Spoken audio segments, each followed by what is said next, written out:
You're listening to the Sports Bar on talkSPORT. Me, Jamie O'Hara, and Jason Cundy. Still to come, we're putting a Spurs and an Arsenal fan head-to-head. Scarves are off. Earlier today on Drive, Goldstein and Bentley gave their reaction to Bottle Job's Arsenal losing. Well, they drew. Felt like a loss. Goldstein decided he would reveal what he is going to give up for Lent. Lent began yesterday. Are you aware of this? And you've got to give up stuff, right? And it's well known that I tried to give up booze.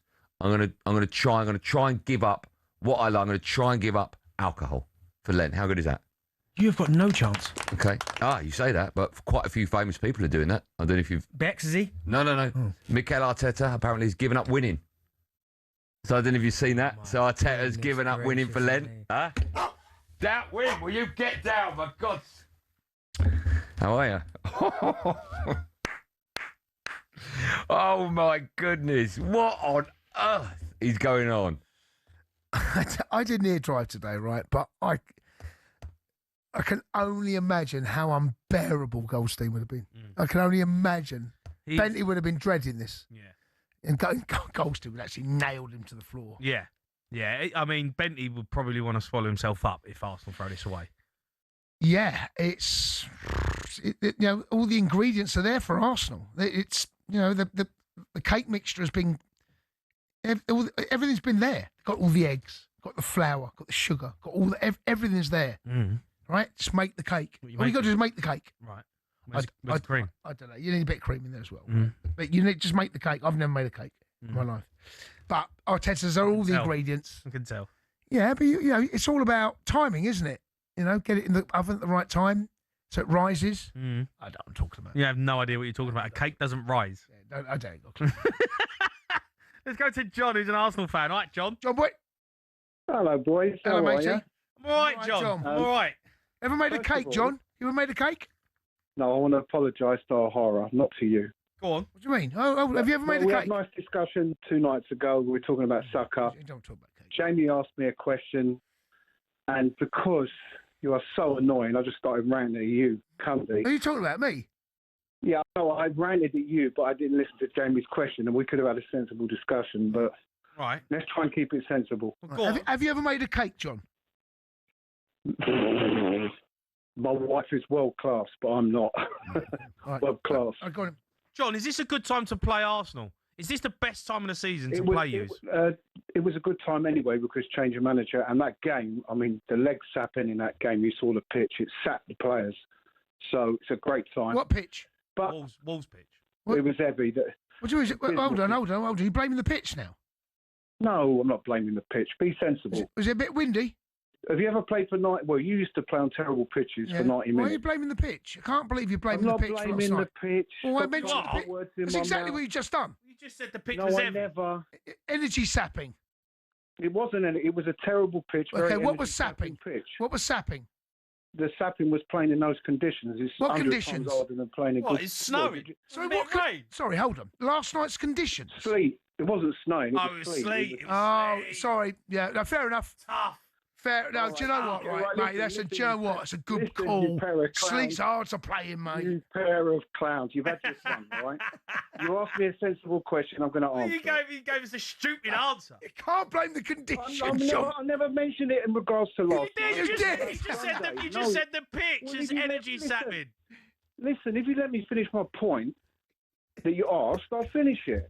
Now, I was worried about it anyway because Tottenham had time, good prep time. Good prep. And Arsenal haven't. So I was worried about that. Yeah. All right, let's change the scenario around because all these numpties and idiots are saying we've bottled it, this and that and the other. I said to you the other night, the season just started. We've got 25 games to go. Plenty of time to sort that out. And they haven't won it before, so it's a little bit difficult. They've got to get over that mental barrier. So let's say we got to Spurs and we give you a good slapping. Can I have some slaps? Yeah. Slap. Slap like we did. Slap. What, like Wolves did? Slap. No, forget about that. Yeah, slap Wolves. Bueno. Slap. Past history dictates between us. Calafiori, own goal. Slap. Whatever. Well, listen. Are you working Monday? Yes, I am. Right. Well, I'll tell you what. Win or lose, I'll call you. Okay, because I'm pretty confident we're going to slap you. I bet you don't phone up. I bet you don't. If you get beat, mate, you ain't phoning us up, John. You're not. If I say I'm going to call you, I'll call you win or lose. You're going to blame the pitch? No. What if there's a bit of sleep knocking about and you get beat? No. Listen, he'll play his best team on Sunday, which won't be Saka playing in the middle, right? Scored. And I know that, but if you want to go over why we were so bad, and I don't like slagging players, but Martinelli as a starter, God almighty. I mean, he can't play on a low block. He was useless, and Madueke weren't much better. Well, and when we scored the first goal, obviously they had a few injuries, it slowed it down, and we didn't get the second. Martinelli missed that chance with a goal. Sound nervous, John.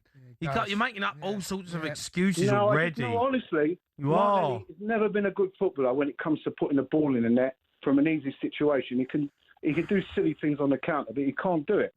I'm not bothered. I'm not worried, right? Because sound worried. There's a long way. No, I'm not. There's a lot. Listen, we're in four. Listen, are we in four competitions still? No. I'd rather be in your shoes than City's, but you do sound a bit worried, John. I'm not going to lie, mate.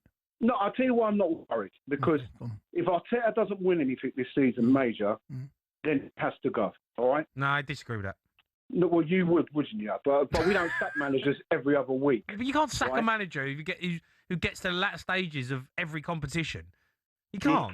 You can't. You can, mate. You can when the pattern emerges. You can sack them. The pattern emerges. Chelsea did it. It depends what they do. They won things. So, John, okay, here's a question. Would you sack Arteta if they finish second in well, what happens in the Champions League? They lose in the final. What happens in the Carabao Cup? Lose in the final. FA Cup? Lose in the final. No, mate, he's got to go. You can't sack him. You can't get to three finals. You can't get to three finals and finish second. You can't.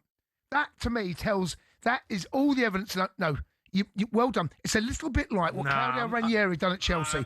Chelsea he finished second that season. We beat Arsenal in the semi-final, quarter-final of the Champions League. Got beat by Monaco. Jose comes in. We've gone from second to the quarter-finals to almost winning. We won the title, won the Carabao Cup. Arteta might just be that man. He might be the nearly man. He might be the man, but he might be the nearly man. If he's the nearly man... Well, you'd sack him. You've got to be careful what you wish for, James. You built this team for him. I'm not saying... Built this team, and if they don't win it this season, or they finish second and they miss the cup finals, whatever, I don't think you can sack Arteta. I don't, mate. I think you can. From where they've come from. No, but that's the point I'm making. He has taken them to this point.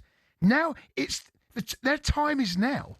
Their time is now. And if it's not now, I don't know when it ever is going to be. Because City will be stronger next season. You said that last season, mate. No, we didn't. I didn't say that last season. I did not say that last season. I'm saying it now.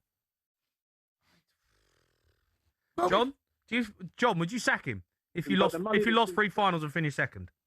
Look, the money that's been spent this season, the players that he's got, the squad that he's got, I don't think he's managing the squad as well as he could. I think tactically, like we have talked to you before about this, he's a bit stubborn. If he doesn't win, and I'll be honest with you, if he doesn't win the league or the Champions League, he has to go.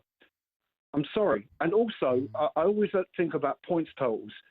If we win the league with 83 points, that's not really a great achievement. No, listen, don't worry about the points. Don't you worry about the points. No one cares about the points. No one cares about the points. No, if you lose, by the way, if you lose with 82, you can moan about the points. Yeah, I understand. I know what you're saying, but if the team gets 83 points and comes second, it's got to be sacked, right? If the winning team gets 82 points. Agreed? How many points you got? 81? Yeah, and the winners get 82. Yeah, I mean, that's not a very good season. No, where's the improvement? Where's the improvement? I think I agree with him on that one. If we lose in the semi-final look, we're going to get an easy draw, Leverkusen or Dortmund. They're not very good teams, right? So we get to the last 8. We might get City, City or Real Madrid. We don't know yet. Amazing. If we lose to a team like that in the quarterfinals and we don't get to the semis, or we lose to a decent team in the semis and come second, you have to go. I'm sorry. If you're not making the next step on, you have to go. Okay? All right. John, listen, thanks for your call. I think he's right. Yeah, I think he's right. I think there's been enough time now. We've had a look at Arteta. We've had a good, long, hard look at him. And everything's in place. There can be no excuses. If Pep doesn't win it, I think there are mitigating circumstances as to why this rebuild. It hasn't been particularly well done, the rebuild, in all honesty. They were doing it this time last January transfer window. I don't know. They started bringing Mamouche, but they were starting to do this last season in the middle. And I think the City are further behind Arsenal in terms of the squad where they are. Arsenal are way ahead of them in terms of the building of the squad. It's there. Everything's there. If they can't get over the line, but it's Man City. but it's not the Man City in small block caps. It's just City. It's not the Man City that we've seen in the past. All right, you can have your say on that. Keep your calls coming in. 03 717 22 3344.